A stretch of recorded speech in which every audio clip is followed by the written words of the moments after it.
Mike, let me start with the question I just posed. How do the Ravens make this a positive with Lamar Jackson moving forward? Great to be with you, Dan. Hey, look, Lamar, we're not letting you go. You mean too much to us. We've put substantial offers on the table, and I know that from talking to multiple people around the league. They clearly want him. And what they need to do, Dan, is say, those crazy people in Cleveland, it's one deal. I could show you 20 other deals that our deal reflects the marketplace. We care deeply about you. You're 26. We got you a new offensive coordinator, and we're going to stand shoulder to shoulder moving forward.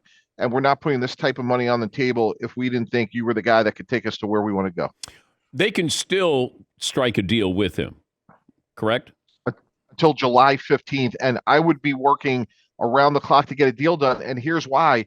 You want to lock him up for the reasons we just discussed. But more fundamentally, Dan, the league year starts next week on March 15th. Right now, $32 million counts on their cap. If they do a longer term deal, they could lower that cap number pretty significantly, which you want to do so they could go hopefully get a receiver and other weapons to help Lamar. So there's a sense of urgency really on both sides here. But I know that colluding is one of those dangerous terms to throw out there. But when we realized what was happening with Lamar, the number of teams who need quarterbacks almost all simultaneously said, we're not interested in Lamar Jackson. How do I not read into colluding with those teams, those owners who are trying to reset the market here for quarterbacks? Yeah, it could be the right charge. It's the wrong time, though. We got to pump our brakes, and here's why.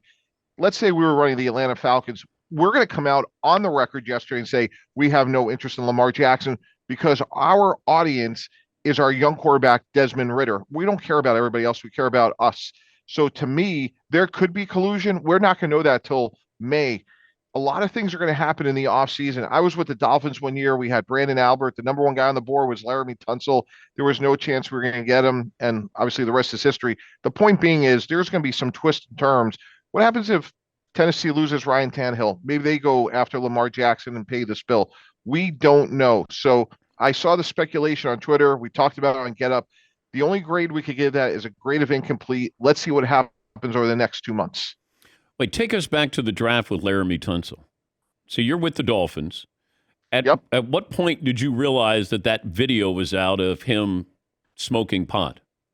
Yeah. So, Dan, this is a fascinating story. So we have Brandon Albert at left tackle. The number one guy on the board is Laramie Tunsil.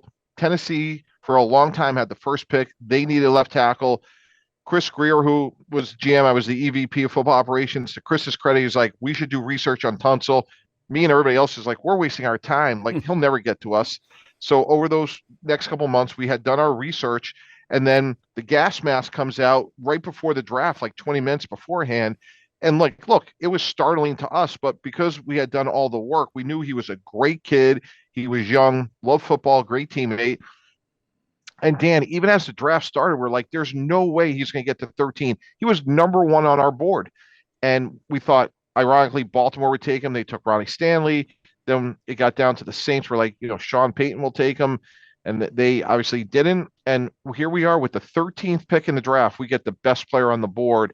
And that's why, like, we got to pump the brakes on this collusion because we don't know what's going to happen. I promise you, Dan, if you and I are speaking in a week, in a month, something is going to knock our socks off. Maybe Derrick Henry gets traded. Maybe Trey Lance gets traded. Who knows what's going to happen? But the point is, we don't know just because a couple teams came out yesterday to say that we have collusion.